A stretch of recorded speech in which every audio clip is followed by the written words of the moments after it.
अवां ॾिसी रहिया हो नेशनल ऑनलाइन न्यूज़, गरीब अवाम ऐं क़ौम जो सगारो आवाज़। जी नाज़रीन, नेशनल ऑनलाइन न्यूज़ सां गॾु आऊं सलीम रज़ा।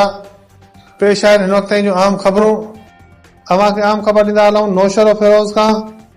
नौशर फिरोज़ खां ज़मीर हुसैन नूंड जी ख़बर शामिल कंदा हलूं त सिंधी अदबी संगत शाख नौशर फिरोज़ ऐं शाख बचर मार पारां अदीब शाइर ऐं सिंधी अदबी संगत जे अॻूणे ज़िले राब्ता सेक्रेटरी गुल मोरो जी 3 वरसी जे मौक़े ते संदसि आख़िरी आरामगाह ते गुल निछावर करे अक़ीदत जा गुल पेश कया विया। उन मौक़े ते सिंधी अदबी संगत जे ज़िले राब्ता सेक्रेटरी एम ज़फ़र तगर, संगत शाखा नौशर फिरोज़ जे सेक्रेटरी सागर यूसुफ मंगी, सिंध साफ़ इताद जे मोहम्मद यूनुस राजपर, प्रेस क्लब नौशर फिरोज़ जे जनरल सेक्रेटरी सुहेल मंगी, ॻोठ सुधार संगत नूरपुर जे सरदार अकबर मोरो, माशूक वगण, अली नवाज़, नाज़ सोलंगी, इरशाद अब्बासी, गुल मोरो जे पुट सदाम हुसैन मोरो, नौमान मोरो ऐं ॿियनि चयो त गुल मोरो असां खां हमेशह यादि रहंदो छो जो हू असां दोस्त ऐं जिदोजहद जी अलामत हो।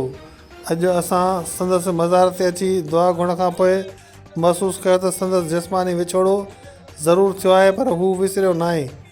हुननि चयो त गुल मोरो सुठो नसर नवीस, कालम निगार, अदीब, शाइर हो।